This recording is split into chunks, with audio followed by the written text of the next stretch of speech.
আসসালামু আলাইকুম।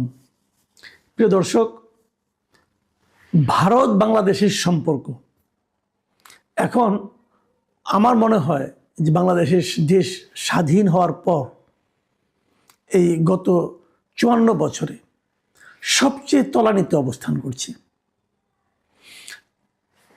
ভারতের ব্যাপারে বাংলাদেশের সাধারণ মানুষের যে নেতিবাচক মনোভাব, এটা অনেক আগে থেকে ছিল।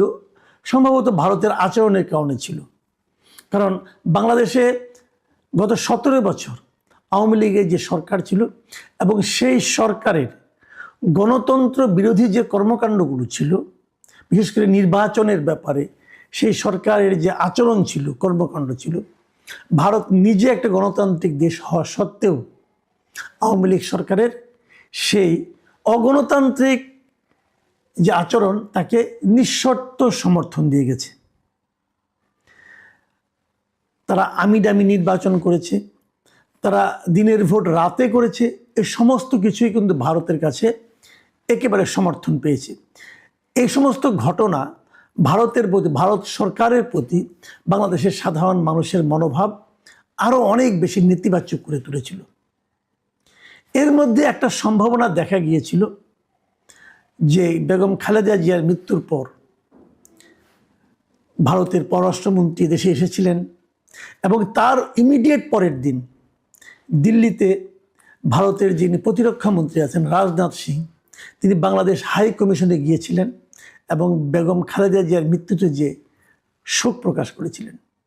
এই ঘটনাটা রেয়ার। মানে এই ডক্টর ইউনূসের সরকার, মানে অন্তর্বর্তীকালীন সরকার আসার পর, অন্যভাবে বললে আওয়ামী লীগ সরকারের পতনের পর ভারতের এরকম গুরুত্বপূর্ণ দুজন মন্ত্রীর এই আচরণটা, এটা ছিল খুবই রেয়ার একটা ঘটনা। এবং অনেকে এমনটি মনে করেছিলেন যে তাহলে কি ভারতের সঙ্গে বাংলাদেশের সম্পর্ক ভালো হতে শুরু করছে আগামীতে, কিন্তু বাংলাদেশ ভারতের সঙ্গে আবার একটা খুব ভালো সম্পর্কে আসবে কিনা। হয়তো সেই শেখ হাসিনা যেরকম সব কিছু দিয়ে দিয়েছিল তেমনটি হয়তো হবে না, তেমনটি হওয়াটা আমাদের জন্য সম্মানজনকও নয়। তো আমরা একটা সম্মানজনক সম্পর্কে হয়তো আসতে যাচ্ছি, এরকম কিন্তু একটা মনে হয়েছিল এই ঘটনার প্রেক্ষিতে। কিন্তু তারপর প্রথম যে আঘাতটা আসলো, এটা অনেকটা আমি মনে করি যে বিনা মেঘে বজ্রপাতের মতো। ভারত এটা কেন করলো, এটা এখন আমার কাছে ক্লিয়ার না। সেটা হলো, এই ঘটনাটা ছোট কিন্তু এটা বড় একটা প্রভাব পড়েছে। সেটা হলো মুস্তাফিজ ইস্যুকে সঙ্গে নিয়ে, মানে আইপিএলে মুস্তাফিজকে তারা নিয়েছে, নিলামে কিনে নিয়েছে এবং ভারতের ক্রিকেট বোর্ড বাংলাদেশের ক্রিকেট বোর্ডের কাছে বলেছে তোমরা মুস্তাফিজকে আইপিএল খেলার জন্য ছেড়ে দাও। বাংলাদেশের ক্রিকেট বোর্ড সেটা ছেড়ে দিয়েছে। এই অবস্থায় ভারতের যে ক্রিকেট বোর্ড, তারা আইপিএলের মুস্তাফিজকে যে দল কিনেছিল, মানে কেকেআর, মানে কলকাতা নাইট রাইডার্স, তাদেরকে বলেছে তোমরা মুস্তাফিজকে বাদ দিয়ে দাও। কেন বাদ দিয়ে দাও? সাম্প্রদায়িক কারণ। তার মানে তারা বলছে ওদের নাকি কোন একটা রাজনৈতিক অথবা সাম্প্রদায়িক সংগঠন তারা বলেছে মুস্তাফিজকে খেলতে দিলে তারা নাকি পিচ ভেঙে ফেলবে, অমুক করবে তমুক করবে। এই সমস্ত হুমকির প্রেক্ষিতে তারা মুস্তাফিজকে বাদ দিয়েছে। বাদ দেওয়ার ফল কী হয়েছে? বাংলাদেশ এটা কড়া প্রতিক্রিয়া দেখিয়েছে এবং বাংলাদেশ বলছে তোমরা আমার একজন প্লেয়ারকে নিরাপত্তা দিতে পারো না, তাহলে আগামী এই মাসেই, এই ফেব্রুয়ারি মাসেই যে টি-20 বিশ্বকাপ হচ্ছে, সেই বিশ্বকাপে আমার 25 জন 24 জন প্লেয়ারকে তোমরা কীভাবে নিরাপত্তা দিবা? আমরা ভারতে খেলবো না।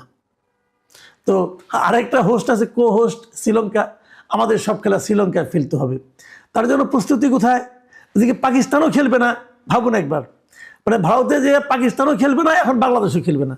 তো ভারত এটা হোস্ট কীভাবে হবে এখন? মানে আইসিসি কিন্তু বেকাতে পড়েছে এবং আইসিসি আগামীতে নিশ্চয়ই ধরনের আন্তর্জাতিক টুর্নামেন্ট ভারতে করতে চাইবে কিনা এটা নিয়ে সন্দেহ আছে। কারণ একমাত্র ভারত দেশ যেখানে নাকি দুটো দেশ এখন খেলতে যাচ্ছে না। এই যে বেকায়দা হয়েছে, এর মধ্যে সর্বশেষ যে ঘটনাটা ঘটেছে, যেটা নাকি আজকে আমরা রয়টারে দেখলাম, রয়টার্সে যে নিউজটা এসেছে, সেই নিউজটা খুব একটা ইন্টারেস্টিং নিউজ। এখানে নিউজটা শিরোনাম হলো এরকম: Pakistan eyes defence pact with Bangladesh, sale of JF-17 jets. মানে বাংলাদেশের সঙ্গে পাকিস্তান একটা প্রতিরক্ষা চুক্তি করতে চাচ্ছে আর কি, এবং সেখানে তারা পাকিস্তানের বিখ্যাত JF-17 যে জেট বিমানটা আছে সেটা বিক্রি করার কথা চিন্তা করছে। এখন বাংলাদেশ নাকি আগ্রহ দেখিয়েছে। এটা হয়েছে কখন? এটা হয়েছে দুদিন আগে বাংলাদেশের বিমান বাহিনী প্রধান ওনার একটা বড় সড়ো প্রতিনিধি দল নিয়ে পাকিস্তানে গিয়েছেন। সেখানে পাকিস্তান বিমান বাহিনী প্রধানের সঙ্গে ওনার বৈঠক হয়েছে এবং সেই বৈঠকের প্রেক্ষিতে এই আলোচনাগুলি হয়েছে। আলোচনাগুলির মধ্যে এই JF-17 বিমান কেনা যেতে পারে কি পারে না এটা নিয়ে আলোচনা হয়েছে এবং এটা নিয়ে পাকিস্তান খুবই আশাবাদী তারা বিক্রি করতে পারবে। এখন এই JF-17 থান্ডার বিমান বলা হয়, এই বিমানটা কি, এটা কি বৈশিষ্ট্য? এই বিমানটা খুব আলোচিত হয়েছে। আলোচিত হয়েছে কেন?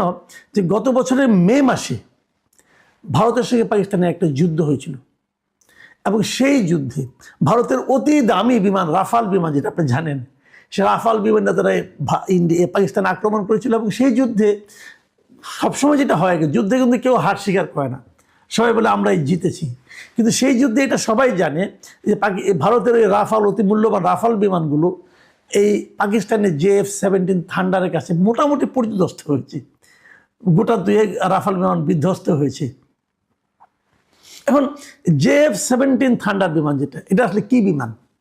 এটা হলো পাকিস্তান এবং চীন এই দুই দেশের যৌথ প্রযুক্তিগতভাবে এই বিমানটা আসলে তৈরি হয় এবং এটা সাফল্যের ঘটনা। ওই যুদ্ধের যে সাফল্য, সেই সাফল্যের কারণে দুনিয়া জোড়া এই যুদ্ধ বিমানের এখন চাহিদা বেড়ে গেছে এবং পাকিস্তান তো আশা করছে এই যুদ্ধ বিমান বিক্রি করে নাকি তাদের অর্থনীতিকে ফিরিয়ে আনবে। ভাবুন একটা ঘটনা।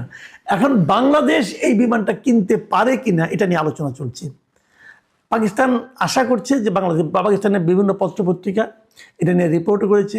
পাকিস্তানের ISPR বিজ্ঞপ্তি দিয়ে বলেছে যে আমরা আশাবাদী, আমাদের সঙ্গে আরও অনেক আলোচনা হয়েছে। এখন এই আলোচনার কদ্দূর কি যাবে বলা কঠিন, বাট এটা নিয়ে কিন্তু ইন্টারন্যাশনাল ম্যাগাজিন সংবাদ মাধ্যমে রয়টার নিউজ করেছে এবং এই রিপোর্টটা কিন্তু আজকে সারাদিনে আরও কয়েকটা ইন্টারন্যাশনাল পত্রিকা মিডিয়াতে এসেছে, যেমন অ্যারোস্পেস গ্লোবাল নিউজ, এখানেও এই নিউজ এসেছে। তারা হেডলাইন করেছে যে Bangladesh weighs JF-17 fighter jet deal with Pakistan. ভারতের যে সংবাদ মাধ্যম আছে News18 তারা নিউজ করেছে, ইন্ডিয়ান এক্সপ্রেস নিউজ করেছে, সবাই কিন্তু এই নিউজগুলো করেছে যে পাকিস্তানের কাছ থেকে বাংলাদেশ JF-17 থান্ডার বিমান জেট বিমান কিনতে যাচ্ছে। এটা কিন্তু ভারতের জন্য, আমি মনে করি ভারতের জন্য একটা দুঃসংবাদই বটে। দুটো কারণে দুঃসংবাদ। একটা হলো তার এতদিনের মিত্র বাংলাদেশ এখন তার চিরদিনের শত্রু পাকিস্তানের কাছ থেকে সামরিক সরঞ্জাম কিনছে, এটা একটা খুবই বেদনার ঘটনা। আর দ্বিতীয় ঘটনাটা হলো তারা এমন এমন জিনিস কিনছে যে জিনিসগুলো তাদের যে সবচেয়ে যে শ্রেষ্ঠ বিমান তাকেও বাস্তবে একটা যুদ্ধে তারা হার মানিয়েছে এই বিমানটা দিয়ে, যে কারণে তাদের একটু তো ব্যথা লাগারই কথা। কেবল তাই নয়, অর্থনৈতিক দিক দিয়েও কিন্তু কিছু ঘটনা ঘটেছে। অর্থনৈতিক দিক দিয়ে কেমন? যেমন ধরা যাক যে এতদিন বাংলাদেশের সঙ্গে কিন্তু করাচির কোনো সরাসরি ফ্লাইট ছিল না, যাত্রী যাতায়াত করতে পারতো না। 1 দশকেরও বেশি সময় ধরে কোনো ধরনের যাত্রী যাতায়াত কিন্তু পাকিস্তানের সঙ্গে করাচির ডাইরেক্ট কোনো ফ্লাইট ছিল না। সেই ডাইরেক্ট ফ্লাইট আগামী এই মাসের 29 তারিখ থেকে শুরু হতে যাচ্ছে। এই জানুয়ারি 29 তারিখ থেকে সরাসরি ঢাকা টু করাচি সপ্তাহে 2টো ফ্লাইট যাবে, একটা বৃহস্পতিবার দিন, একটা শনিবার দিন, যেটা একদমই ছিল না এতদিন। তার পাকিস্তানের সঙ্গে বাংলাদেশের সম্পর্ক অনেকটাই ঘনিষ্ঠ হচ্ছে। এখন এই ঘনিষ্ঠ হওয়ার মাধ্যমে কি হবে আর নেট রেজাল্টটা কি হবে? এই নেট রেজাল্টটা আর যাই হোক ভারতের জন্য কোনো ইতিবাচক হবে না। এখন ভারত এই কাজটা কেন করলো? এই জিনিসটা কিন্তু মাঝে মাঝে আমার ভাবতে ইচ্ছা করে যে ভারত কেন এই কাজটা করলো। ভারত কিন্তু আমি কয়েকদিন আগে আমি 2 দিন আগে আমি একটা কন্টেন্ট করেছিলাম, সেখানে বলেছিলাম যে ভারত মুস্তাফিজ ইস্যুকে নিয়ে বলছিলাম ভারত পায়ে পা দিয়ে ঝগড়া করতে যাচ্ছে কিনা। আমার কাছে মনে হয়েছিল ভারত মুস্তাফিজের ইস্যুটা হ্যান্ডেল করতে পারতো ইজিলি। তার কোনো একটা গোষ্ঠী, তার কোনো একটা ধর্মান্ধ গোষ্ঠী তারা হুঙ্কার দিয়েছে, সেই হুঙ্কারের সঙ্গে তাল মিলিয়ে ভারতের ক্রিকেট বোর্ড এই ধরনের একটা নির্দেশনা জারি করলো। এটা কোনো জরুরি ছিল না। অনেক সময় এরকম হয়। এর আগেও ভারতের অনেক এরকম উগ্রপন্থী দল অমুক টিমকে আসতে দেওয়া যাবে না এটা বলেছে, কিন্তু কোনো কিছু ভারতের পাত্তা দেয়নি। অথবা অমুক মুভি মুক্তি দেওয়া যাবে না, করলে হল জ্বালিয়ে দিব, তারপরেও তো ভারতের গভর্নমেন্ট সেগুলোকে পাত্তা দেয়নি। তো এইটা যেটা নাকি পুরো একটা টুর্নামেন্টকেই বাধাগ্রস্ত করতে পারে, সেরকম একটা টুর্নামেন্ট বাধাগ্রস্ত করার যে ঘটনাটা, সেটাকে তারা এত পাত্তা দিল কোনো, এবং ওর পাত্তা না, ওই সিদ্ধান্ত নেওয়ার পর, ক্রিকেট বোর্ড মুস্তাফিজকে বাদ দেওয়ার পর ভারতের বিজেপির অনেক লিডার বলেছে এই ঘটনার মাধ্যমে নাকি ভারতের 100 কোটি হিন্দুর বিজয় হয়েছে। এক মুস্তাফিজ ভারতে যায়নি, এতে 100 কোটি হিন্দুর বিজয়ের কি হলো রে ভাই? অনেকে বলেছে হ্যাঁ বাংলাদেশের সাম্প্রদায়িক দাঙ্গা চলছে, অথবা আপনার সংখ্যালঘু নির্যাতন চলছে, এই জন্য তারা প্রতিবাসী। ভাই সংখ্যালঘু নির্যাতনের ব্যাপারটা নিয়ে আপনারা আলোচনা করেন। আর এটা তো বাংলাদেশের ব্যাপার, বাংলাদেশকে সেই ঘটনায় কি, যেমন ভালুকার যে ঘটনা, সেই ঘটনায় বাংলাদেশ কি ব্যবস্থা নিচ্ছে না? এরই মধ্যে 12-13 জন লোককে অ্যারেস্ট করছে। এরকম ঘটনা কি ভারতে ঘটেনি? অথবা এরকম ঘটনা কি এর আগে আওয়ামী লীগ সরকার আমলে ঘটেনি? তাহলে তখন তো আপনারা এরকম সিদ্ধান্ত নেননি, এখন কেন নিলেন? তো এই ঘটনাগুলোর নেট রেজাল্টটা কি? এবং আমি যে কথাটা বললাম যে ভারতের আসলে মানে মন খারাপের কারণে ভারত, আমার যেটা মনে হয়, ভারত আসলে মেনেই নিতে পারছে না যে আওয়ামী লীগ নাই। বাংলাদেশের সরকার থেকে আওয়ামী লীগ যে সরে যেতে বাধ্য হয়েছে, জনরোষের কারণে হোক, যে কোনো কারণেই হোক, সেই সরে যাওয়াটাকে ভারত মেনে নিতে পারছে না। আমি তো মনে করি ভারতের জন্য সবচেয়ে ভালো হবে যত দ্রুত সম্ভব এটা মেনে নিন। ভাই শেখ হাসিনা নেই, আপনাদেরকে সার্ভিস দেওয়ার জন্য শেখ হাসিনা আর নেই। এটা মেনে নিলে আপনার জন্য সহজ হবে বাংলাদেশের সঙ্গে একটা সম্মানজনক সম্পর্ক স্থাপন করা। নাহলে আপনার লাভ, আমি কিন্তু কোনো লাভ দেখি না। একটা রাষ্ট্রের সঙ্গে একটা রাষ্ট্রের সম্পর্ক ভালো হবে, এটাই তো উচিত। আমরা কারোর সঙ্গে ঝগড়া চাই না, এবং আমি এটাও মনে করি ওদের উচিত কারোর সঙ্গে ঝগড়ায় লিপ্ত হয়। ঝগড়া করে কোনো লাভ নেই রে ভাই, দুই পক্ষেরই লস। তো এটা আপনারা কেন করতেছেন? আবার এর মধ্যে কিন্তু নানা ধরনের ষড়যন্ত্র তত্ত্ব আমি দেখছি। ষড়যন্ত্র তত্ত্ব, অনেকে বলছেন যে পাকিস্তান থেকে এরকম এই যুদ্ধ জাহাজ কিনে নিবে, আমাদের লাভ কি? আমরা কার সঙ্গে যুদ্ধ করব? আমরা কি ভারতের সঙ্গে যুদ্ধে লিপ্ত হতে চাই না? চাই না। তাহলে এটা কিনছি কেন আমরা? এই প্রশ্ন কিন্তু অনেকে করছেন। সেই যুদ্ধ কি আমাদের জন্য লাভজনক কিছু ফল বয়ে নিয়ে আসবে? আমার তো তাও মনে হয় না। কারণ এখানে কারণটা কি আপনি ভাবুন একটা কথা, বাংলাদেশের এই যে যুদ্ধ যারা করবেন, আপনি ধরেন আপনার ডিজিএফ এর যা নাকি সাবেক মহাপরিচালক ছিলেন, আমি একজন আমাকে বললো এটা, যে ডিজিএফ এর সাবেক 5 জন মহাপরিচালক, এনএসএ এর সাবেক 3 জন যিনি এই ছিলেন, মানে আপনার ডিজি ছিলেন এনএসএ এর, এবং এই যে বিভিন্ন গোয়েন্দা সংস্থার যিনি যারা নাকি সর্বোচ্চ ব্যক্তি ছিলেন, এরকম 3 জন 4 জন করে সবাই তো এখন ভারতে। এমপিদের মধ্যে যারা জেলে না গিয়েছে, জেলে আর কয়জন গেছে? 15 জন 20 জন, বাদ বাকি সবই তো ভারতে। এমনকি বাংলাদেশের যারা প্রতিরক্ষা মন্ত্রী ছিলেন, যেটি খুদ মানে প্রধানমন্ত্রী ছিলেন শেখ হাসিনা, উনিও ভারতে। তো সবাই যখন ভারতে, তার মানে বাংলাদেশের যে প্রতিরক্ষা যে ব্যবস্থা, এই সম্পর্কে যাদের কাছে ধারণা আছে, সবাই এই মুহূর্তে ভারতে। আপনাদের যে জোট সেটি এখন খুব আলোচনায়, যে আপনাদের জোটে এনসিপিও যুক্ত হলো, এবং এখন কিছু মনে হচ্ছে যেন সমস্যা গণমাধ্যমে উঠে আসছে, যে আসন বন্টন নিয়ে কিছু সমস্যা হচ্ছে। একে একে আসে যে আপনারা মানে এনসিপির কাছ থেকে খুব শোনা যাচ্ছে যে এনসিপির সাথে, মানে জামাতের সাথে যে জোট এনসিপি করলো, সেটি আদর্শিক জোট নয়। মানে আদর্শিক জোট নয়, এটি মানে কি? আদর্শগত পার্থক্য কি দল দুটো? জি, ধন্যবাদ আপনাকে, ধন্যবাদ আমাদের সহ-আলোচক এবং যারা শুনছেন। আমরা সবাইকে শুভেচ্ছা এবং সালাম জানাচ্ছি। বাংলাদেশের রাজনীতিতে নির্বাচন কেন্দ্রিক জোটের যে সংস্কৃতি, আমরা অভ্যস্ত। কখনো 4 দলীয় জোট, 18 দলীয় জোট, 20 দলীয় জোট হয়েছে, আবার মহাজোট হয়েছে, এবং বাংলাদেশে নিবন্ধিত রাজনৈতিক দল 60-এর উপরে। আমরা দেখি নির্বাচন কেন্দ্রিক এই দলগুলোর প্রতি, বড় দলগুলোর একটা আগ্রহ তৈরি হয়ে যায়, এবং তারাও কিছু সুবিধা নেওয়ার চেষ্টা করেন নির্বাচনে। তারা বিজয়ী হয়ে পার্লামেন্টে যেতে চান। এবারে যেই আমরা জোটের কথা বলছি, এটা নিঃসন্দেহে অনেক বেশি তাৎপর্যপূর্ণ।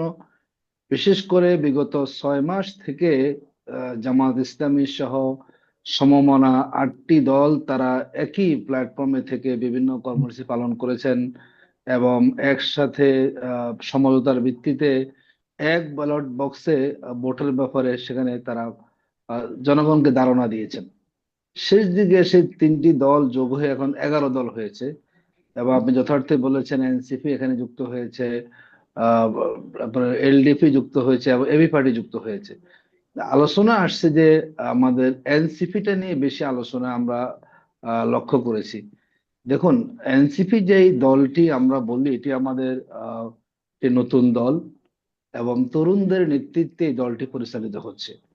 এবং 5ই আগস্ট বাংলাদেশে যে একটা বিপ্লব হয়েছে এবং যাদেরকে তখন আমরা দেখলাম তারা ছাত্র ছিলেন, তাদের নেতৃত্বে আন্দোলনটি হয়েছে এবং দেশের সকল শ্রেণী পেশার মানুষ সে আন্দোলনে সম্পৃক্ত হয়েছে এবং একটা পর্যায়ে আন্দোলন সেখানে সফল হয়েছে। এই দল তাদের নতুন করে দল হওয়াটা আসলে বেশি সময় হয়নি।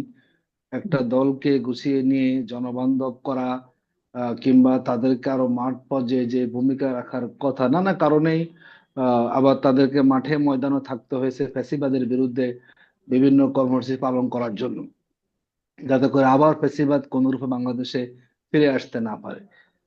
সেই দলটি এখন নির্বাচন কেন্দ্রিক নানাভাবে আলোচনা চলছিল। কখনো তারা বিএনপির সাথে গিয়ে একসাথে নির্বাচন করবেন, আবার কখনো আমরা শুনেছিলাম তারা একক ইলেকশন করবেন।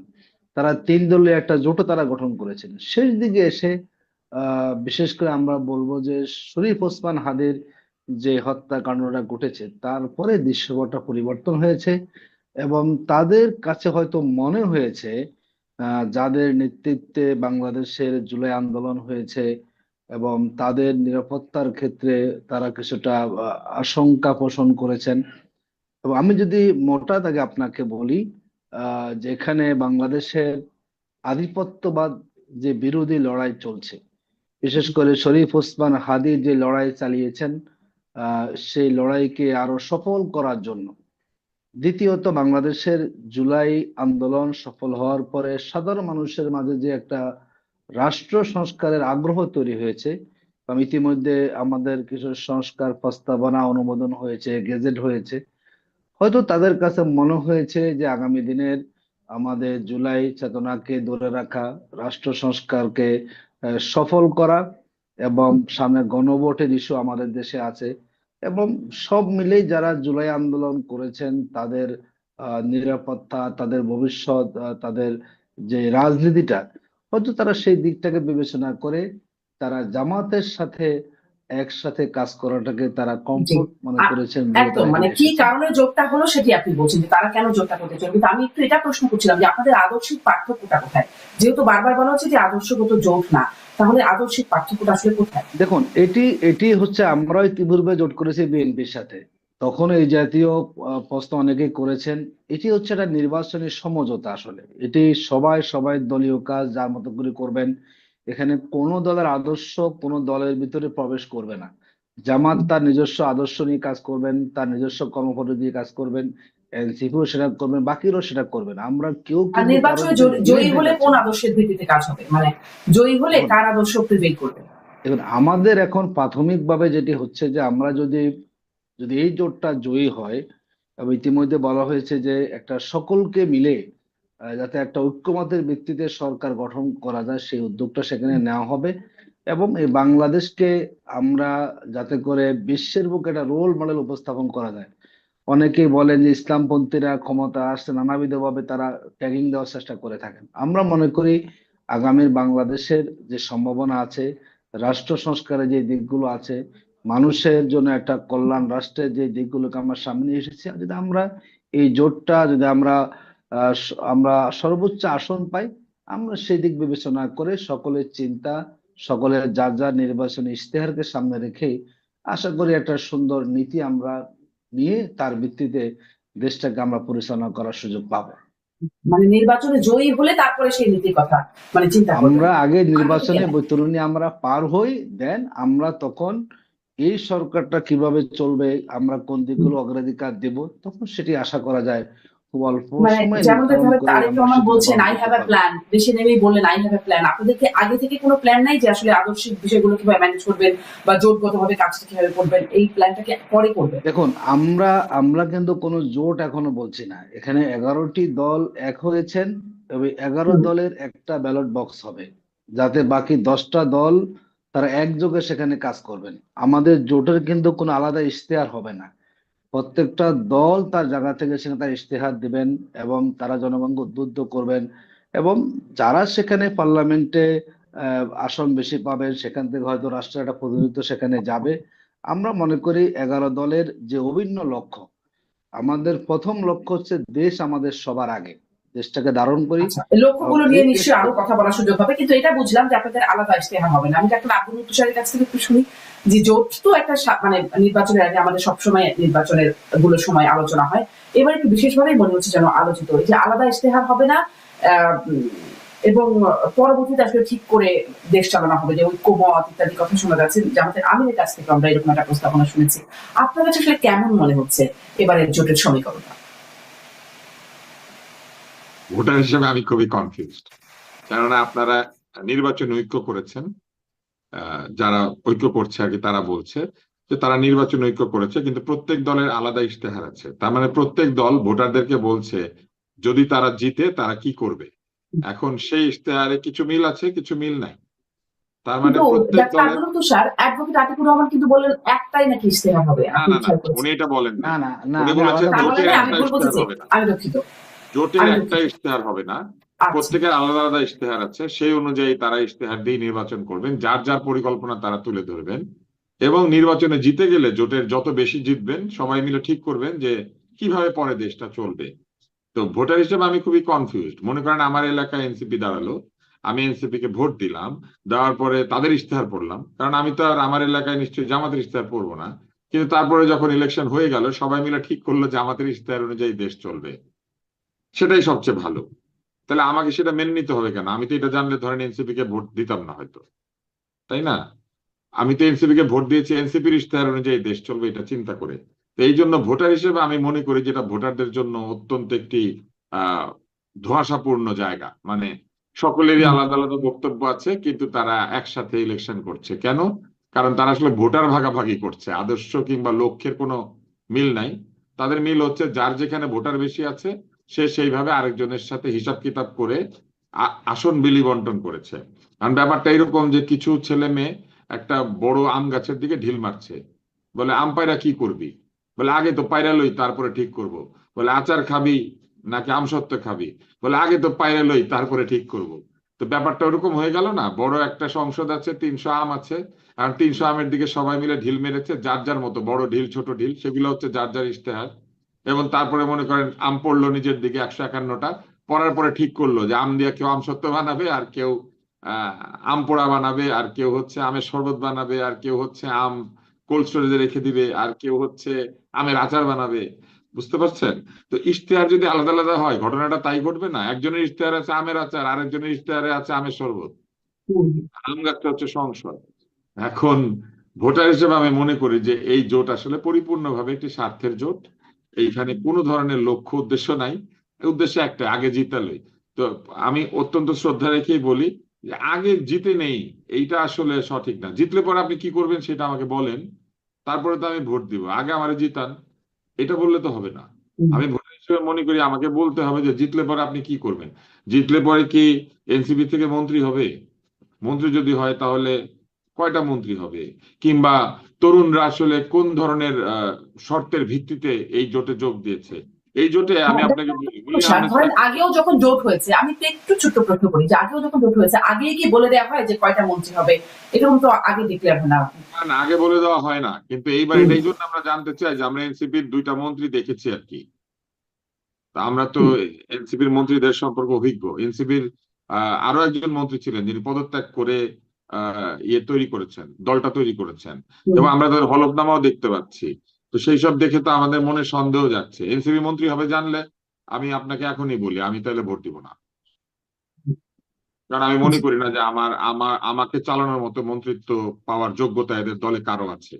আমি একদম সরাসরি বললাম। তো এই জন্য আমি জানতে চাইছি, ভোটার হিসেবে আমি যে জি। কোনো প্রশ্ন করতে পারি। এইবার অনেক আসেন, ধন্যবাদ। আমি আপনার আরেকটা এই কথা প্রশ্নটা, একটু বলি। আচ্ছা আচ্ছা, শেষ করেন। আরেকটা কথা আমি আপনাকে হুম, বলি, সেটা হচ্ছে আগেও এরকম হয়েছে। আগেও কিন্তু যখন হয়েছে তখন আদর্শের মিলে হয় নাই। ওই মন্ত্রিত্ব, ওই ভোটের হিসাব ওইভাবেই হয়েছে। জামাতে ইসলাম বিএনপির সঙ্গে নির্বাচন করেছিল এবং দুজন মন্ত্রী তাদের ছিলেন। এবং আপনি লক্ষ্য করবেন যে বিএনপির বিরুদ্ধে অনেক দুর্নীতির অভিযোগ ওঠার পরে জামাত ইসলাম বলেছে আমাদের মন্ত্রীরা দুর্নীতিমুক্ত ছিল, যা দুর্নীতি করেছে বিএনপির মন্ত্রীরা করেছে। এটা কিন্তু তারা বলেছে একাধিকবার যে তাদের মন্ত্রণালয় নিয়ে কোনো অভিযোগ ওঠে নাই, তাদের মন্ত্রণালয়গুলি সৎভাবে পরিচালিত হয়েছে, এবং সেই কথায় অনেকখানি সত্যতাও আছে। কিন্তু প্রশ্ন তো সেইখানে না। প্রশ্ন হচ্ছে এই যে এই জোট ধরেন হলো, মানে সরকারে গেল, মানে তাদের মধ্যে মন্ত্রী ভাগাভাগি হলো, তারপরে কি হবে? জামাত ইসলাম আবারও বলবে আমাদের মন্ত্রীরা ভালো, কিন্তু এনসিপির মন্ত্রীরা এই করেছে, অলি আহমেদ সাহেবের মন্ত্রীরা এই করেছে, চরমোনাইয়ের এমপিরা মন্ত্রীরা এই করেছে। তা আমরা তো এই জিনিসের পুনরাবৃত্তি দেখতে চাই না। আমরা দেখতে চাই একটা নির্দিষ্ট আদর্শের ভিত্তিতে রাষ্ট্র এবং সরকার পরিচালিত হবে, এবং সেইটা পছন্দ করব দেখে আমি তাদেরকে ভোটটা দিব। আমি কেন ভোট দিব এইভাবে, যে আমি জানি না যে তারা আসলে জিতলে পরে কিভাবে দেশ চালাবেন। একদম একদম স্পষ্ট। ডাক্তার আব্দুল লতিফ স্যার, আপনার প্রশ্নটা আমি অ্যাডভোকেট আতিকুর রহমান আপনার কাছে রাখি, যে আপনার আসলে নির্বাচনে জিতে আম সত্য বানাবেন না আমি শরবত বানাবেন, সেটি জনগণের কি জানার অধিকার নাই? দেখুন, বিশ্লেষণটা একজন একভাবে, এটাই স্বাভাবিক। আমি আমার রাজনৈতিক অবস্থান থেকে আমি আমার বক্তব্য দেব, তুষার ভাই ওনার জায়গা থেকে বক্তব্য দিয়েছেন। বাংলাদেশে তো আমরা এই অভিজ্ঞতা নতুন নয়। এবং দেখুন, আমরা যে 11 দল আছে, বিএনপির সাথে জমিয়ত উলামা ইসলাম আছে, আছে তো সেখানে, বাম দলও সেখানে আছে। যে আমাদের ক্ষেত্রে আপনি এই কোশ্চেনটা করতে পারেন, তো এই কোশ্চেন তো বিএনপি কে করার সেখানে সুযোগ আছে। দেখুন, আমি যদি বলি, আমাদের জামাতের আমির তিনি বলেছেন 3টা মৌলিক বিষয়ে যে দলগুলো একমত হবেন তারাই একসাথে একটা সমঝোতা ইলেকশন করবেন। তার প্রথম দিক হচ্ছে দুর্নীতির ক্ষেত্রে, মানে যেই দল নিজেরা দুর্নীতি করবেন না এবং তারা কাউকে দুর্নীতি করতেও দিবেন না। দ্বিতীয় বলেছেন যে আইনের ক্ষেত্রে আইন তার নিজস্ব গতিতে চলবে, আইনের ব্যাপারে কেউ কোনো ধরনের রাজনৈতিক হস্তক্ষেপ কেউ করতে পারবেন না।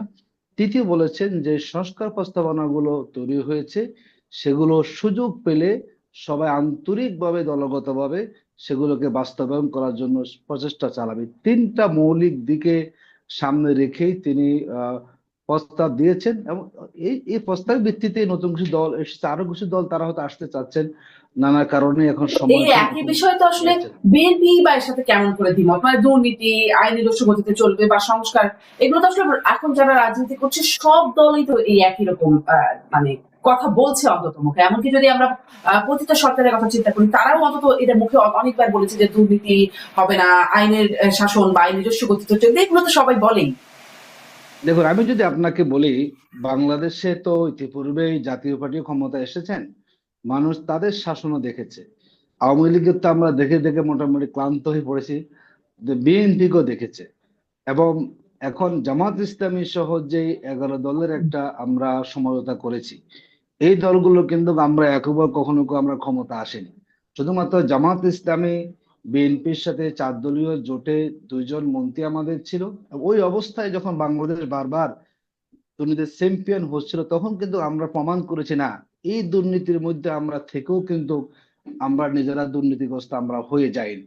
মানে দেশের মানুষের মধ্যে একটা আস্থা তৈরি হয়েছে যে আপনি দুর্নীতি মুক্ত বাংলাদেশের কথা মুখে আপনি বলবেন, কিন্তু যদি দলটাই আপনাদের দলীয় সিস্টেমটা হয় দুর্নীতির মধ্যে নিমজ্জিত, সেখানে আসলে আপনি কখনো দুর্নীতিমুক্ত বাংলাদেশের কথা বলবেন, তা কখনো বাস্তবায়ন হবে না। কিন্তু ডাক্তার বিশেষ আব্দুল করে তুষার যেটি আমাদের বলছিলেন, ডাক্তার আব্দুল তুষার বলছিলেন যে অন্যান্য মন্ত্রীরা অন্য দলের থেকে যদি যদি মন্ত্রী হয় বা এমপিও যদি হয়, তারা যদি দুর্নীতি করেন আপনারা তো সেই দায় নেবেন না, যেমনটি ওই 4 দলীয় জোট সরকারের সময় নেন। দেখুন, একটা সরকারে যারা সবচেয়ে বড় অংশ থাকে তাদের দায়টা বেশি থাকে। এখন ধরুন, আপনি একটা সংসারে যদি 10 জন সন্তান থাকে, সবাই কি একরকম হবে বলুন আপনি? কখনো হয় না। এখানে এক একজন এক এক বয়সের অধিকারী, আপনি সবাইকে এক পাল্লা কিভাবে নিয়ে আসবেন আপনি? একজন বাবা চাইলেও কিন্তু সব সন্তানকে একরকম তৈরি করতে পারেন না। দু এক জায়গায় সেখানে ঘাটতি তৈরি হয়ে যাবে। কিন্তু রাষ্ট্র যখন আন্তরিক হবে, যারা পাওয়ারে আসবেন, যদি সেই শক্তি মনে করে না আমি রাষ্ট্রে কোনো দুর্নীতি করতে দেব না, যদি তারা যদি মূল পাওয়ারে চলে আসেন, নিঃসন্দেহে তার পাশে যারা থাকবেন তারা সে সাহসটা করবেন না। কিন্তু আমরা যখন ছিলাম তখন তো আমরা মূল পাওয়ারে নাই। ক্যাবিনেট গঠন হয়েছে 35 জন নিয়ে, আমরা ছিলাম মাত্র 2 জন। সেই 2 জন কি করে পুরো ক্যাবিনেটকে নিয়ন্ত্রণ করবে তা তো আসলে সম্ভব না। যদি আমরা পাওয়ারে আসি তখন আমরা প্রমাণ করব না আমরা আগে 2 জন ছিলাম, পারিনি, এবার আমরা সংখ্যাধিক্য আছি, আমরা যেভাবে বলবো বাংলাদেশটা সেভাবে চলবে। সুতরাং পাওয়ার যদি আমরা আসি, আমরা মনে করি যে কমিটমেন্টের কথা আমরা এখানে দিচ্ছি এটি আমরা বাস্তবায়ন করতে পারবো। আর নেক্সট হচ্ছে যখন সংস্কার নিয়ে, আমরা বিগত সময়ে দেখেছি যে সংস্কার কমিশনে নিয়ে বাংলাদেশের মানুষ এখন আস্থাশীল আছে যে 11 দল যে তারা যে সমঝোতা করছেন, যদি তারা সুযোগ পান জনগণের ম্যান্ডেট নিয়ে, তাহলে নতুন রাজনৈতিক বন্দোবস্তের জন্য যে সংস্কার প্রস্তাবগুলো এসেছে তারা সেগুলো আন্তরিকভাবে বাস্তবায়ন করবেন, মানুষ সেই প্রত্যাশাটা পোষণ করে। যার জন্য আমরা মনে করি আমাদের এই সমঝোতা খুব স্পষ্ট, আমরা নির্বাচন করে জনগণের ম্যান্ডেটকে আমরা আমাদের পক্ষে নিয়ে এসে একটা সুন্দর আগামীর বাংলাদেশ কি করে গঠন করা যায় তার জন্য আমরা সবাইকে নিয়ে একসাথে আমরা কাজ করতে চাই। জি, জি, আপনি বলছেন 2 জন কি করে নিয়ন্ত্রণ করবে, কিন্তু 2 জন কোনো প্রতিবাদও করেন নাই আর কি সেই সময়, এই জন্যই হয়তো প্রশ্নটা প্রতিবাদ করা হয়েছে, উঠছে। সে প্রতিবাদ তার বাইরে আসবে না, সে প্রতিবাদ যার জায়গা থেকে করা হয়েছে। দেখুন, আমি যদি আপনাকে বলি, আমাদের যখন 2 জন মন্ত্রী ছিলেন, মাওলানা মতিউর রহমান নিজামী যখন ছিলেন কৃষি মন্ত্রণালয়, যতটুকু আমরা জেনেছি, দেখুন সেই কৃষি মন্ত্রণালয় জামাত জানেন তো না, এবং এবং আহ, তিনিও জানতেন না, না জেনে ওনারা কিন্তু মন্ত্রণালয় পরিবর্তন করে দেয়। এই ছিল বাংলাদেশের অবস্থা। যেখানে একজন মন্ত্রীর দপ্তর পরিবর্তন করার সুযোগ থাকে প্রধানমন্ত্রীর হাতে, সে জায়গায় আপনি প্রতিবাদটা হয়তো হয়েছে, কিন্তু সেই যেভাবে জোরালো প্রতিবাদ হওয়ার সুযোগ থাকে, নানা কারণে যখন রাষ্ট্রে মানে একসাথে থাকে, অনেক সময় এটি কিছু কৌশল অবলম্বন করতে হয়, যেটি হয়তো জনগণ উপস্থাপন করার সুযোগ হয় না।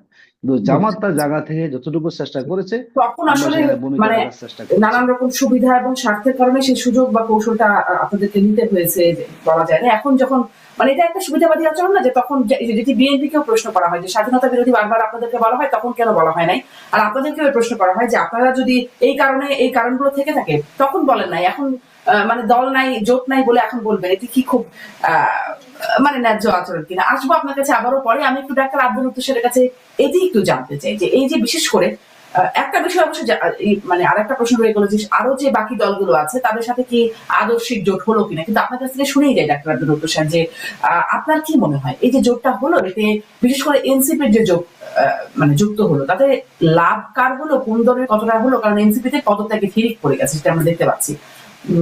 এই প্রশ্নটা যদি করি, কার আসলে কতটা লাভ হলো?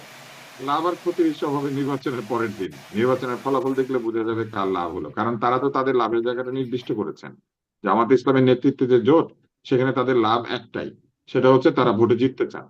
তাদের অন্য কোনো কিছু নিয়ে চিন্তা নেই, তারা ভোটে জিতবেন, তারপরে যা হবার হবে। কিন্তু আজকে আমার ভালো লাগছে, আতিক ভাই চমৎকার কিছু কথা বলেছেন। তার মধ্যে একটা হচ্ছে, তারা অতীতে যখন বিএনপির সঙ্গে আহ নির্বাচন করে মন্ত্রিত্ব নিয়েছিলেন, তারা বড় দলের দুর্নীতির দায় নেন নাই, এটা একটা কৌশল, তা এটাও বলেছেন। আবার এটাও বলেছেন যে ছোট অবস্থায় আসলে অনেক প্রতিবাদ কৌশলের কারণে করা যায় না, 2 জন মন্ত্রী কি করে একটা বড় দলকে নিয়ন্ত্রণ করবে, এটা বলেছেন।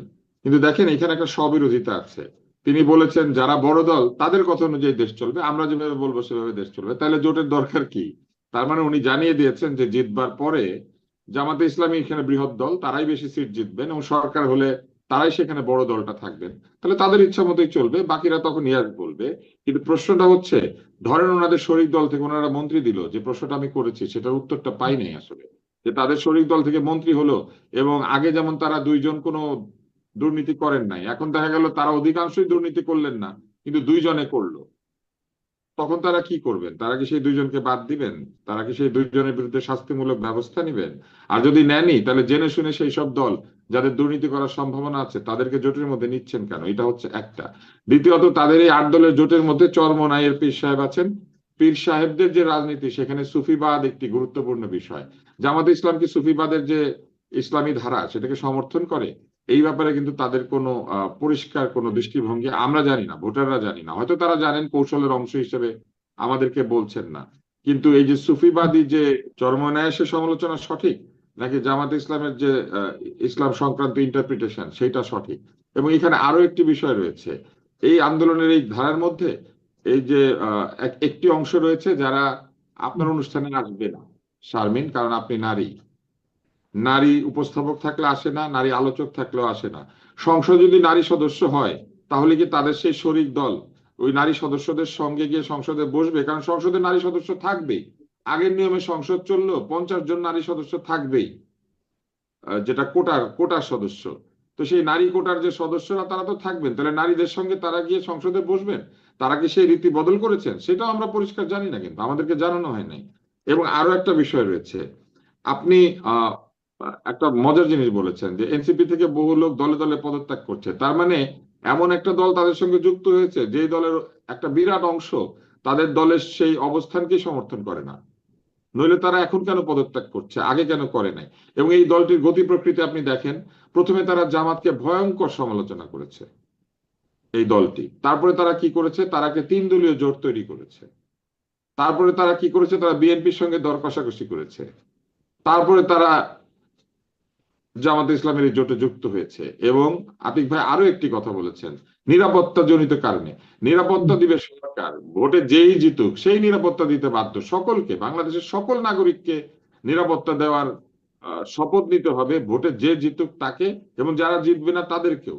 কারণ তারা যদি সংসদে যায় বিরোধী দল হিসেবে, তাদেরও দায়িত্ব হচ্ছে জানমালের নিরাপত্তা নিশ্চিত করার জন্য যথেষ্ট পরিমাণে আইন প্রস্তুত করা, চাপ সৃষ্টি করা, সংসদে কথা বলা। তাহলে নিরাপত্তার প্রয়োজনে জামাতের জোটেই বা যোগ দিতে হবে কেন, অথবা বিএনপির জোটেই বা যোগ দিতে হবে কেন? নিরাপত্তা কি তাহলে কোনো দল দিচ্ছে এখন বাংলাদেশে? সরকার দিচ্ছে না, রাষ্ট্র দিচ্ছে না? নিরাপত্তার প্রয়োজন জিনিসটা আমি বুঝি নাই। নিরাপত্তাটা আসলে কি, কার কাছ থেকে কে নিরাপদ হবে? আওয়ামী লীগ বাংলাদেশে নাই, আওয়ামী লীগ পালিয়ে গিয়েছে। যদি কেউ নিরাপত্তার অভাব তৈরি করে সেটা তো তৈরি করবে আওয়ামী লীগ। আওয়ামী লীগ তো এখন পলাতক, এবং আওয়ামী লীগের কোনো সংসদ সদস্য দাঁড়ানোর মতো কোনো ক্ষমতাও নাই। এলাকাতে তারা ভোট দিবে কি দিবে না সেটা নিয়েও এখনো মানুষ শিওর না। তাহলে কে নিরাপত্তার অভাব তৈরি করলো? আর যদি এখন নিরাপত্তার অভাব থেকে থাকে বাংলাদেশে, তাহলে এই সরকার কেন নিরাপত্তার অভাব তৈরি করেছে? আর এই সরকারের বিরুদ্ধে কি তারা একটা কথা বলেছে যে এই সরকার নিরাপত্তা দিতে পারছে না কিংবা পারছে? না, এটা তো মনে হয় আমার বলছে যে কাছে এই সরকার যে আমার কাছে নিরাপত্তা মনে দিতে হয় কি পারছে না, জানেন, এটা তো মনে হয় এত বলছে। কৌশলী হলে তাহলে কৌশলের একটা পরিকল্পনা আমাদেরকে জানাতে হবে।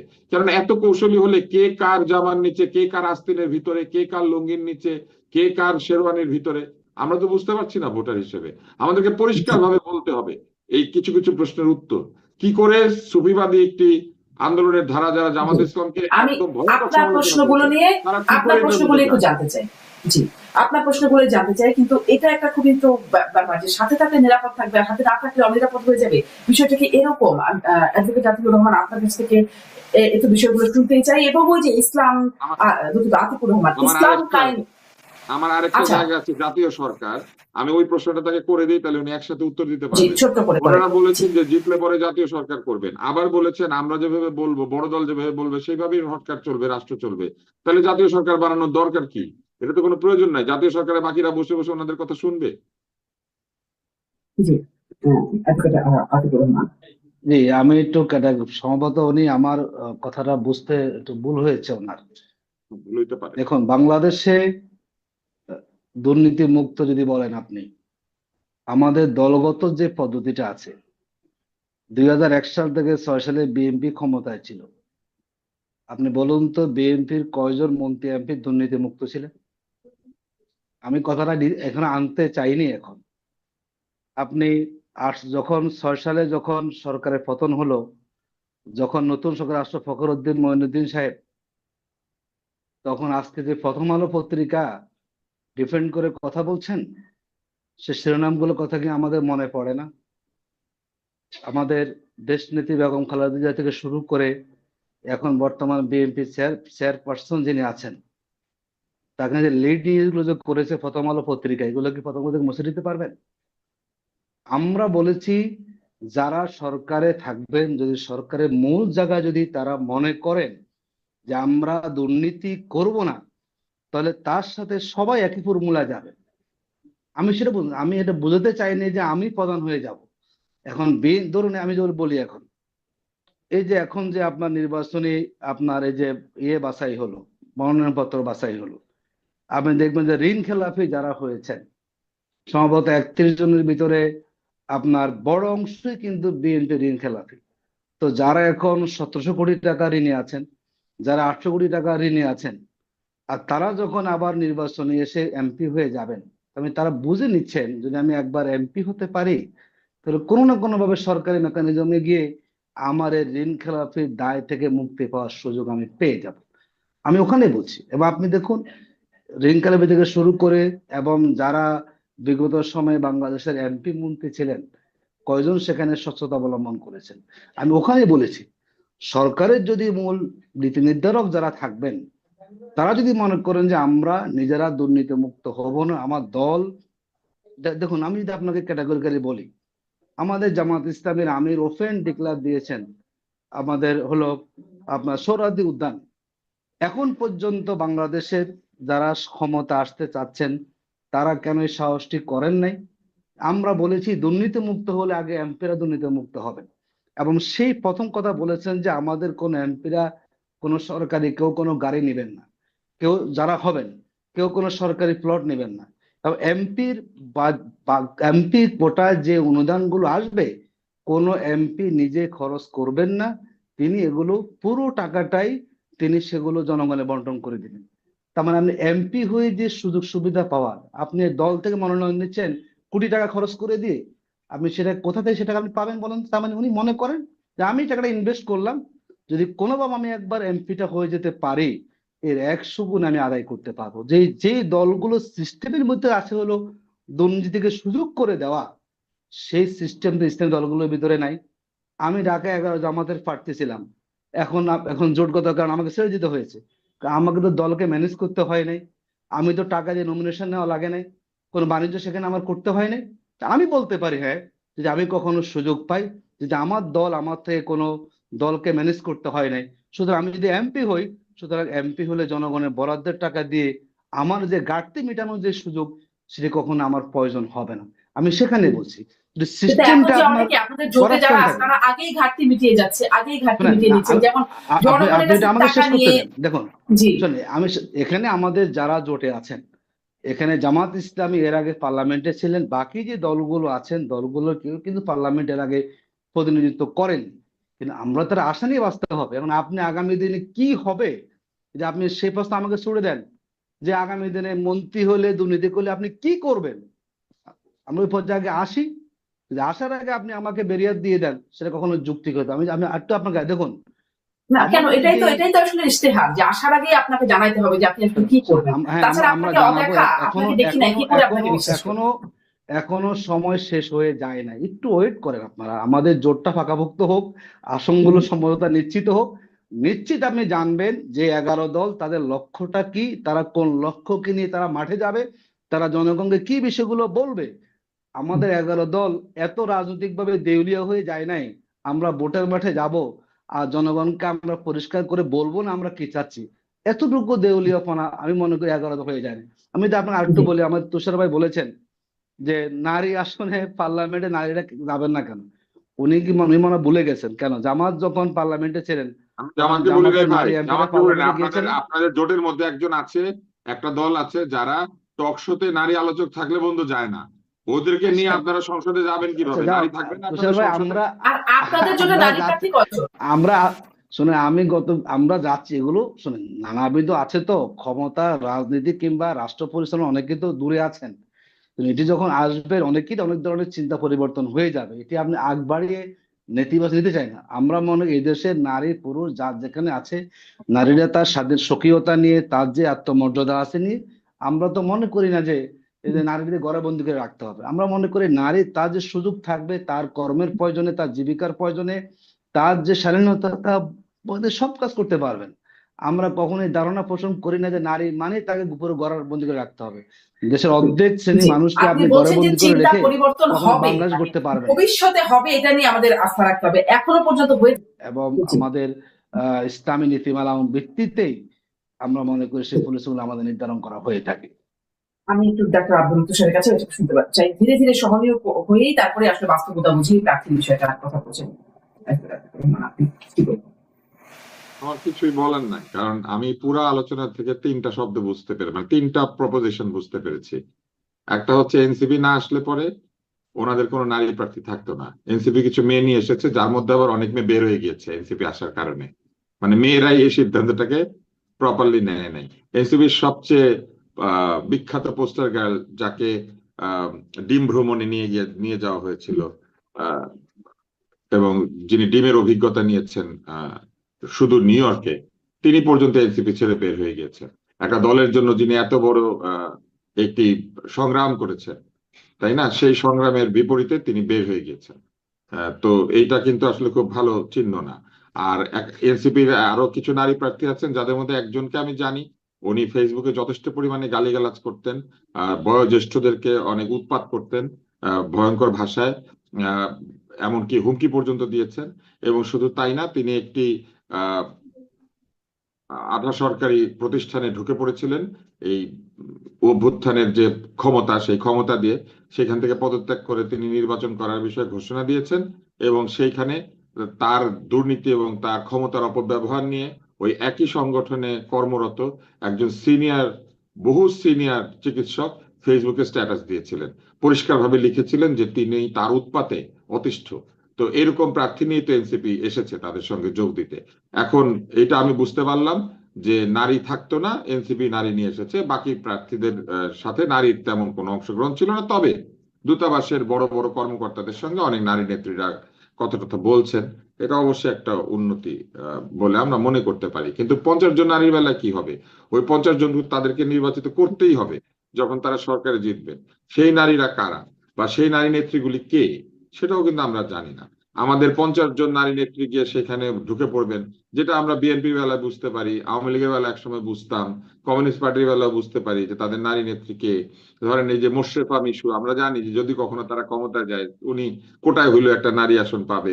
আমরা জানি যে নীলুফার চৌধুরী মনি, ওনার দল যদি ক্ষমতায় যায় তাহলে নিশ্চয়ই উনি একটা নারী আসন পাবে, তাই না? কিন্তু আমরা জানি না জামাতের কোন নারী কিংবা এই ঐক্য জোটের কোন নারী, মানে আমাদের বোনেরা, তারা কারা এমপি হবেন কিংবা হবেন না। ফলে তাদের আসলে কোনো কিছু পরিষ্কার না। দ্বিতীয় যেটা আমি বুঝতে পেরেছি, সবচেয়ে পরিষ্কার বক্তব্য হচ্ছে, আগে আমাদেরকে ভোট দেন, জিতার পরে আপনাদেরকে সবকিছু জানাবো। আমাদের একটা প্রপোজিশন আছে, সেটা কি? সেটা হচ্ছে আমরা অতীতে কখনো দুর্নীতি করি নাই, আমরা ভালো। ঠিক আছে, আপনারা অতীতে অবশ্যই দুর্নীতি করেন না, কিন্তু আমরা মাত্র আপনাদের 2 জন মন্ত্রীকে দেখেছি, আমরা তো আপনাদের 30 জন মন্ত্রীকে দেখি নাই। 30 জন মন্ত্রী হইলে আপনারা দুর্নীতি করবেন কি করবেন না, সেটা একটা প্রশ্ন। আর দ্বিতীয় প্রশ্ন হচ্ছে, দুর্নীতি মানেই তো শুধু আর্থিক দুর্নীতি না। দুর্নীতি কিন্তু মানে আসলে অনেক এটা কি করে বলবেন, মানে এটি ধরনের আসলে কিভাবে দুর্নীতি আশ্বস্ত না। করবেন দুর্নীতি করবেন না? না না, জি। দুর্নীতি মানে শুধু আর্থিক দুর্নীতি না। দুর্নীতি মানে বিভিন্ন জায়গাতে নৈতিক অবস্থান থেকে সরে আসা। যেমন ওনারা সংস্কারের খুবই পক্ষে, মনে হচ্ছে যে জুলাই সনদ একটা রীতিমতো একটা গ্রন্থ, যেটা অবশ্যই মানতে হবে, আমাদেরকে সকলকে মানতে হবে। জুলাই সনদ একটা মানব সৃষ্ট জিনিস, এইটার বহু ভুল আছে, বহু ঠিকও আছে, অনেক কিছু ভালো, অনেক কিছু মন্দ, দুইটাই আছে। কোনো কিছু পারফেক্ট না, মানে পৃথিবীতে কোনো কিছুই পারফেক্ট না ধর্মগ্রন্থ ছাড়া। তো ইমপারফেকশনে তো ওইখানে জায়গা আছে। এখন আমার একটা অন্য প্রশ্ন আছে, সেটা হচ্ছে, এই সনদ তো অনেকগুলি সংস্কার কমিশনের রিপোর্টের ভিত্তিতে তৈরি হয়েছে। তাহলে এই যে ওনাদের যে বৃহৎ জোট, সেই জোটে অধিকাংশ দল নারী সংস্কার কমিশনের নারী রিপোর্টটাকে ছুঁড়ে ফেলে দিয়ে একটা সভা সমাবেশ করেছিল বিরাট, এবং সেখানে আবার এনসিপির নেতারা যোগও দিয়েছিল। বলে আমরা ধরে নিতে পারি এনসিপির নেতৃত্বের একটা অংশ ওই নারী সংস্কার কমিশনের বিরুদ্ধে। তাহলে এই সংস্কার কমিশনের এই অংশটা, অর্থাৎ জুলাইয়ের অভ্যুত্থান পরবর্তী উঠে আসা যে বিষয়গুলি, সেখানে নারী বিষয়ক যে সংস্কার, সেই সংস্কারের বিষয়ে তাদের মতামত কি, এটাও কিন্তু তারা পরিষ্কারভাবে বলেন নাই। স্বাস্থ্য ব্যবস্থা তো 12টা বাজিয়েছেন তারা। এই যে এখন যে সরকার আছেন, তারা টিকা দিতে পারে নাই সময় মতো। বাংলাদেশে টিকার অভাব তৈরি হয়েছে, এটা নিয়ে কোনো সংবাদ পর্যন্ত হয় নাই। বাংলাদেশে অতি গুরুত্বপূর্ণ টিকা, যেটা জন্মের পরে 1 বছরের মধ্যে দিতে হয়, সেইখানে টিকা সংকট হয়েছিল এবং টিকা শিডিউল মিস করেছে অনেকে। এটা নিয়ে কোনো কথাবার্তা হয়নি। এবং ইচ্ছা মতো দলীয়করণ করা হয়েছে স্বাস্থ্য ব্যবস্থাকে। সেটাকে তারা কি করবে, সেটাকে তারা ঠিক করবেন। এটা কিন্তু দুর্নীতি না, এটা কিন্তু আর্থিক দুর্নীতি না, এটা হচ্ছে নিজেদের লোকজনকে জায়গা মতো বসানোর দুর্নীতি, যেটাকে দলীয়করণ বলে। এই কাজ আওয়ামী লীগ করেছে, এই কাজ অন্তর্বর্তী সরকারে করেছে, এই কাজ তারা করবেন না। তাদের তো একটা ডাক্তারদের দল আছে, ন্যাশনাল ডক্টরস ফেডারেশন নাকি যেন, এনডিএফ নাম। তো তারা কি এটা বাদ দিবেন? তারা তাদের ওই দলীয়করণ প্রক্রিয়া থেকে সরে আসবেন? আমার একাধিক বন্ধু এখানে আছেন, ফেসবুকে স্ট্যাটাস দেন। আজকাল তাদের স্ট্যাটাস দেখলে মনে হয় যে গতকালই তারা ক্ষমতায় গিয়েছেন, এখন জাস্ট শপথ নিতে বাকি আছে। তো এই যে ডাক্তাররা রাজনীতি করে, এটা তারা বন্ধ করবেন? এটা তো তারা করবেন না, বরং আরো ভয়ঙ্কর ভাবে এই ডাক্তারদের রাজনীতি, প্রকৌশলীদের রাজনীতি এগুলো চলবে। এগুলা কিন্তু অর্থনৈতিক দুর্নীতি না, কিন্তু এগুলা এক ধরনের দুর্নীতি যেটা রাষ্ট্রকে দুর্নীতিগ্রস্ত করে ফেলে। মেধার পরিবর্তে দলের লোকজনকে সেখানে বসানোর পদ্ধতি তৈরি করে দেয়। আমরা তো এইসব বিষয়ে পরিষ্কার জানতে চাই। কেউ কোনোদিন ক্ষমতায় যায় নাই, এটা কোনো অজুহাত হইতে পারে না যে আমাদেরকে কোনোদিন টেস্ট করে দেখেন না। একটু টেস্ট করে দেখেন, মনে করেন তিতা করলা, কুইনাইন, তারপরে মনে করেন বাংলাদেশের যত তিতা ফল আছে সব এসে বলতেছে আপনারা তো আমাদেরকে দিয়ে পায়েস রান্না করেন না, একটু করে দেখেন। করার পরে দেখতে পারেন খাইতে ভালো লাগতে পারে। এটা কোনো যুক্তি হতে পারে না। যুক্তি হচ্ছে আপনারা যোগ্য ব্যক্তিদের নাম বলবেন যে দেখেন আমাদের দলে এইরকম এরকম লোক আছে, এইরকম এরকম নেত্রী আছে, এইরকম এরকম নেতা আছে। এরা যখন ওইখানে গিয়ে বসবে, ওনারা দেখবেন না ওনারা কি করে। জি জি, সেই আমি অবস্থা নিশ্চয়ই তো করতে পারছি। অ্যাডভোকেট আতিকুর রহমানের কাছে আপনি একটু কি মনে যাই। করেন যারা যারা অকথ্য ভাষায় গালিগালাজ করেছে, ইসলামে গালি নাই? এবং জামাতে ইসলামের একজন নেতা আমার নিজের অনুষ্ঠানে এসে বলেছেন যে ইসলাম গালিগালাজকে সমর্থন করে না, অথচ তারা এমন কিছু দলকে তাদের সঙ্গে নিয়েছেন যারা উঠতে বসতে বড়দের ছোটদেরকে গালিগালাজ করে এবং গালিকে বলে প্রতিবাদের ভাষা। তা আমরা কি করে বুঝবো? জি, অনেকগুলো আসলে প্রশ্ন আমার অ্যাডভোকেট আতিকুর রহমানের কাছে একটু শুনি যে মানে কতগুলো প্রশ্নের মধ্যে আমি এই প্রশ্নটা একটু বিশেষ করে আসতেই চাই যে নারীদের নিয়ে যে বিষয়টা, আপনারা নারী সংস্কার কমিশনের প্রস্তাব প্রত্যাখ্যান করেছেন, নারী সংস্কার কমিশনকেই বাতিল ঘোষণা করেছেন। আপনাদের নিজেদের নারী প্রার্থী নাই এবং যারা নারী ছিল এনসিপি তারাও ছেড়ে গেল আপনাদের সাথে যুক্ত হওয়ার পরে। নারীদের সাথে কোনো মানে অসুবিধা মানে মিলছে না বিষয়, নারী বিষয়ে কোনো অস্বস্তিতে আছেন আপনারা? দেখুন, আমরা যারা এখানে কথা বলছি, তুষারবার হয়তো জামাতকে আরো ভালো স্টাডি করতে হবে। জামাত ইসলামীতে যে পরিমাণ এখন জনবল আছেন, আমরা তারা আমাদের নারীদেরকে সব জায়গায় মানে বাইরে করতে পারি না। এটা আমরা ইসলামী আইন বিধানের আলোকেই আমরা ব্যক্তি এবং সংগঠনটি আমাদের পরিচালিত হয়। মানে যতটুকু বাইর করতে ইসলাম পারেন না, এলাও করে, মানে বাইর করতে পারেন আমি না। আসছি, আমি কথাটা বলছি, যতটুকু ইসলাম এলাও করে নারী তার স্বাধীনতার মধ্যে থাকা, ততটুকু পর্যন্ত আমরা নারীকে এলাও করে আমাদের সংগঠনের কার্যক্রম পরিচালনা করছি। দেখুন, আপনারা আসলে এটাকে নারীকে এলাও করেন? আমি একটু বলি, এটাকে কোনো দল বলেছে এর আগে যে আমরা পার্লামেন্টে আসলে অমুক 50 জন এমপি আমাদের হবেন? কেউ বলেছে এটা? আমরা মনে করি জামাত ইসলামীতে এত পরিমাণ যোগ্য নারীরা আছেন, এখন আপনি তাকে দেখবেন কিভাবে বলুন? না, দেখতে চাই নাই, নাম শুনতে চেয়েছি, আরো বায়োডাটা শুনতে আমি চেয়েছি। দেখবো কেন? না, দেখার দরকার এই নেই। নাম কি কোন দল আপনাকে বলে দিবে তুষার ভাই? এটা কি আপনি শুনেছেন কখনো? এর আগে বিএনপি ক্ষমতা আসছে না, তারা কি আগে বলে দিয়েছে যে আমরা আমরা চিনি তাদের, আমরা তাদের নারী এমপি হবে? নেত্রীদেরকে চিনি। আমরা আওয়ামী লীগের, বিএনপির, আপনি চিনবেন জাসদের, সময় মতো সব এনসিপির চিনবেন। এবং নারী নেত্রীদেরকে চিনি। একজন শুনেন, নারী নেত্রী এবং আমাকে গালিগালাজ করেছে, আমি তো বললাম ইলেকশন করছে। জামাতের নারী উইং স্ট্রং আছে, জামাতের সকল সাংগঠনিক স্ট্রাকচারে নারী আছে, কেন্দ্রীয় কমিটিতে নারী আছে, সব জায়গায় নারী আছে। এখন এখন এখন আমরা তো আর নারী মুখপাত্র বাবা বানাতে পারি না। আর আপনি দেখবেন, লিখে দেখেন আপনি, জামাতে যারা নারী নেত্রী আছেন, যদি জামাত সুযোগ পায় পার্লামেন্টে এমন নারীরা নেতৃত্ব দিবেন এটা আপনি ধারণা করতে পারবেন না তাদের কতটুকু পলিটিক্যাল জ্ঞান আছে। নেক্সট আমি আসছি, তো শুনেন, তাদেরকে ইলেকশনে আপনি দিচ্ছেন না কেন? তাদেরকে আমি ইলেকশনে আমি আমি দিচ্ছেন একটু না কেন? আপনাকে বলি, শোনেন, আমি একটু আপনাকে বলি, আপনি বলেন যে 30 জন মন্ত্রী আসে, প্রমাণটা কি? ওই জন্য তো একবার আমরা ক্ষমতা আসতে দেখেন আপনি পরীক্ষা দুর্নীতি, আমরা সবাই ভয় পাচ্ছেন কেন? যদি 2 জন নেতা আমরা বলবো, যেটা আমরা বলতে পারি যে বাংলাদেশে আগামী দিনে দুর্নীতিমুক্ত বাংলাদেশ গড়ার ক্ষেত্রে আমরাই সবচেয়ে অগ্রগামী আছি, আমাদের কোনো রেকর্ড খারাপ না, আমাদের কোনো এমপির বিরুদ্ধে কোনো রেকর্ড নাই, কোনো মন্ত্রীর বিরুদ্ধে রেকর্ড নাই। আর যেই দলের এমপি মন্ত্রীর বিরুদ্ধে হিউজ রেকর্ড আছে, তারা এইসব দুর্নীতি বাংলাদেশ গড়বে না, আপনি বিশ্বাস করবেন? ওখানে আপনার বিশ্বাস হয় কিভাবে, আর এখানে অবিশ্বাস কেন করতেছেন আপনি? আমরা বলছি আমাদের দুর্নীতি, আমাদের কোনো এমপিরা লুটপাট করে নাই। আপনি সেই জায়গাতে অবিশ্বাস, 30 জন হলে কি হবে? অবিশ্বাস করি নাই, কিন্তু পুরাটাই আমরা দুর্নীতিগ্রস্ত বলেছি হয়ে যাবে, পরিষ্কার ভাবে বলতে, এখানে অবিশ্বাস কেন আশ্বাস বলবো? কিভাবে রাখেন? আমি একটু আপনাকে বলি, আপনি নারী সংস্কার কমিশন নিয়ে আপনি কথা বলেছেন, আমি জানি আপনি অ্যাজ এ মুসলিম, এখানে যে কমিশন তারা দিয়েছেন সম্পূর্ণ নাস্তিক্যমনা মানুষগুলোকে দিয়ে এই নারী সংস্কার কমিশন গঠন করা হয়েছিল। শুধু আমার নয়, শুধু একজন, শুধু ইসলামী দল নয়, যার মধ্যে বিন্দু মাত্র ইসলামী চেতনা আছে তিনি কখনো শরীয়তের আইনের বিপরীত যে কমিশন প্রস্তাব তা কখনো মানতে পারেন না। এখানে তারা অভিন্ন পারিবারিক আইনের ব্যাপারে বলেছেন, সম্পত্তির সমান অধিকার কথা বলেছেন। ইসলাম যেখানে যেভাবে একটা ভারসাম্যপূর্ণ বন্টন ব্যবস্থা চলছে, যেই নিয়ে কোথাও কোনো অসুবিধা হয় নাই, সেই জায়গায় সংস্কার কমিশন বলছে যে সবার সমস্ত যেই সংস্কার কমিশনের প্রস্তাবনা আমাদের দেশের শরিয়া পরিপন্থী প্রস্তাবনা, আর সেটাকে আমি সমর্থন করব আপনি বললেই হবে? এটি কখনো হতে পারে না। নেক্সট আমি বলবো, আপনি জুলাই সনদ নিয়ে বলেছেন, এখন আমরা করবোটা কি বলুন? আমরা যদি সবই মনে করেন আমরা না মানি, তো মানবো কোনটা বলেন? আমাদের পরিবর্তনটা কিভাবে আসবে আমাদের বলুন? পরিবর্তন কি আমাদের টকশো করে আসবে, বক্তব্যে আসবে? যদি আমরা সবাই গুণগত পরিবর্তন না হতে পারি, পরিবর্তন আর কখনো আসবে না। এর পরিবর্তনের জন্য গণমাধ্যম ব্যক্তিদেরও ভূমিকা আছে, আমাদের রাজনীতিদেরও সবার ভূমিকা আছে। দেখুন এখন আপনি কথা বলছেন, আমরা দেখলাম না বিগত ফেসিবাদের আমলে কি হয়েছে? সেখানে এমন কোন উইং নাই যে উইং তখন ওই সরকারের প্রধানকে তেলবাজি করে নাই। গণমাধ্যম তেলবাজি করেছে, ব্যবসায়ী সবাই তেলবাজি এমন জায়গায় তাকে উঠিয়েছেন, সেখানে তিনি এখন বাংলাদেশ থেকে পালিয়ে গেছেন। আমরা মনে করি একটা সুন্দর দেশ গঠন করার ক্ষেত্রে শুধু রাজনৈতিক নন, যারা গণমাধ্যম আছেন, যারা শিক্ষক আছেন, সবাইকে সবাই জায়গা থেকে যদি সঠিক জায়গা ভূমিকাটা পালন করতে পারে, তাহলে বাংলাদেশটা আমাদের পরিবর্তন হবে। আর যে জুলাই সংখ্যা জি, অ্যাডভোকেট আতিকুর রহমান, আসলে মানে সময়টা একদমই শেষ হয়ে যাচ্ছে, কিন্তু অনেক আলোচনার বিষয়, যেহেতু আপনাকে পেয়েছিলাম জামাত ইসলামের একজন প্রতিনিধি হিসেবে, ওই বিষয়টা একটু খুব কানে লাগলো যে আপনারা নারীদের বাইর করতে পারেন না এবং আপনারা নারীদেরকে অ্যালাউ করতে পারেন না। মানে নারীরা কি আপনাদের কথায় বাইর হবে, আপনারা অ্যালাউ করলে তাহলে নারীরা যাইতে পারবে? মানে বিষয়টা কি এরকম জায়গায় পৌঁছেছে? আপনি আমার ব্যাখ্যাটা বুঝতে পারেননি। এই আমরা জন্যই আমি বলছি যে জিজ্ঞাসা করছি।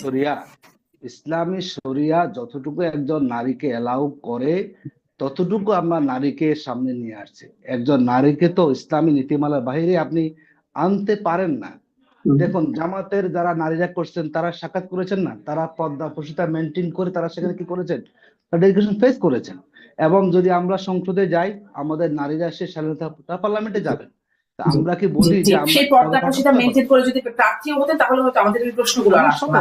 একটা ওই যে ইসলাম, আপনারা শরিয়ার কথা বলছেন, আপনারা আসলে কোন ইসলামটা বাস্তবায়ন করবেন? মানে আপনাদের ইসলাম নাকি ইসলামী আন্দোলনের যে ইসলাম, যারা আপনারা ক্ষমতায় আসলে ইসলাম ধ্বংস হয়ে যাবে এরকম কথা বলে, কোন ইসলামটা আসলে থাকবে যখন মানে জোটটা ক্ষমতায় আসবে? আপনার এই প্রশ্নের মধ্যে কিন্তু সমস্যা আছে। কোন ইসলাম? মানে ইসলাম তো একটাই। আপনি ইসলামকে ডিভিশন কেন করছেন? আপনাদের মিত্র দলগুলির মধ্যে একটি দল আছে, আপনাদের মিত্র দলগুলির মধ্যে একটি দল আছে যারা এটা বলেছে সবার জন্য সমান। আমরা কি আলাদা ইসলাম পালন করি? এই কোশ্চেনটা একটা মনে হয় ইসলাম আসলে আলাদা আছে, কোরআন কি আলাদা, মিত্রদের মধ্যে একটা নবী দল কি আছে আলাদা? না, আসলে নবী কি আলাদা? আপনাদের মিত্রদের মধ্যে একটা দল আছে। এক ইসলাম মানি, আমরা সবাই এক কোরআন মানি। Islam is the complete code of life.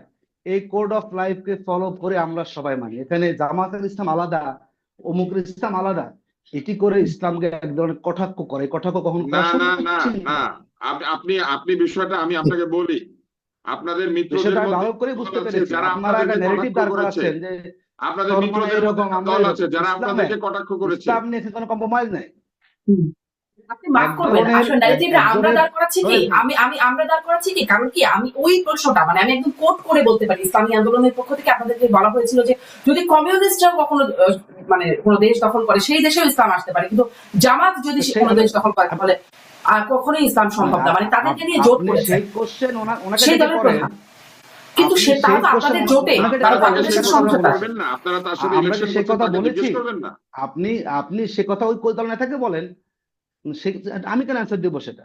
আমাদের আপনারা জোট করেছেন কারণ আপনারা একই আদর্শের, বলছেন ইসলাম এক, কিন্তু তারা বলছে আপনাদের আলাদা। আমরা বারবারই বলি এই যে হচ্ছে একটা রাজনৈতিক সমঝোতা, আমরা একসাথে ইলেকশন করব। প্রত্যেকটা দলের নীতি গঠনতন্ত্র তার জায়গা থেকে আলাদা আলাদা আছে, এবং কেউ কারো দল বিলুপ্ত করে এখানে আসে নাই। আমরা দেখলাম যে দল বিলুপ্ত করে বিএনপিতে যোগ দিয়েছে। এখানে সবাই দলের জায়গায় ঠিক আছে, সেখানে প্রত্যেক দল তার মতো করে তারা প্রোগ্রাম করবেন। শুধুমাত্র রাজনৈতিক একটা লক্ষ্যকে সামনে রেখে আসল সমঝোতা এখানে হয়েছে। তার সাথে আপনি সব একসাথে গুলিয়ে ফেললে এই জন্য তো আসলে প্রশ্নটা করছিলাম।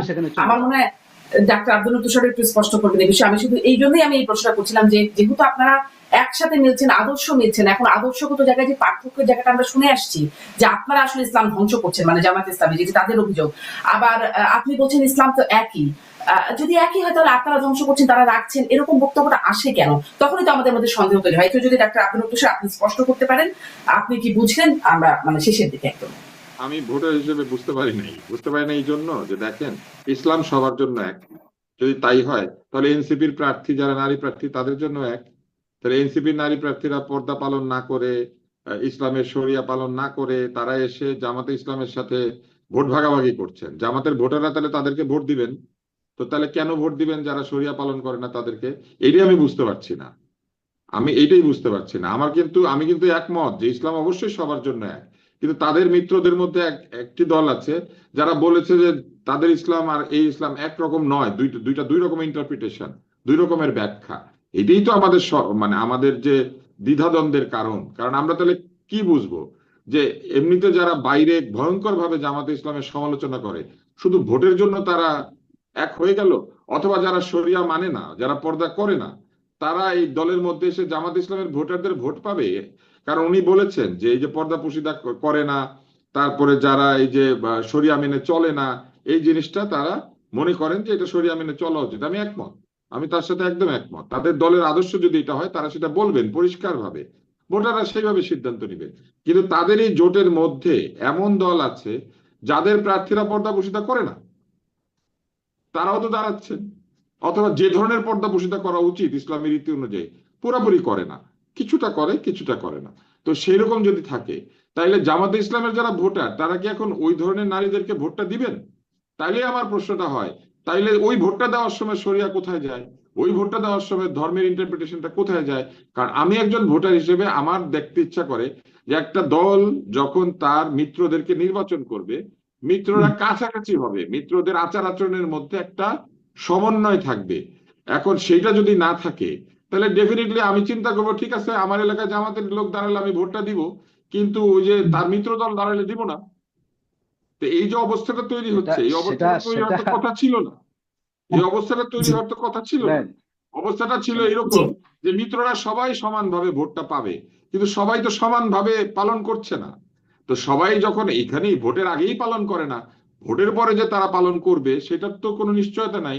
তাহলে আমার জি। চিন্তাটা হবে যে শুধু যেখানে জামাত আছে সেইখানে ভোট দিব, অনেক ধন্যবাদ। আর জি যেখানে অনেক জামাত নাই ধন্যবাদ সেখানে ডাক্তার দিব আব্দুল না। লতিফ স্যার। যে আমি আমি আপনি বুঝতে একদম পারছেন আমার 30 কথাটা? Second 30 second 30 second. দেখুন সমন্বয় করার দায়িত্ব আমাদের। ইতিপূর্বে বিএনপি জামাত জোট হয়েছে না, তখন সেখানে আমরা ভোট দিয়েছি না। এগুলো হলো একটা অনর্থক আওয়াজ সামনে নিয়ে আসা, একটা জনগণকে বিভ্রান্ত করা। আমরা মনে করি প্রত্যেক দল তার প্রার্থী নিজে বাছাই করেছেন। এনসিপি প্রার্থীকে আমরা বাছাই করে দিয়েছি, তার নিজস্ব প্রার্থী তারা বাছাই করেছেন। কোন দলের প্রার্থী নারী হবে না পুরুষ হবে সেই দায়িত্ব আমাদের না। আমরা আসন সমঝোতা করেছি।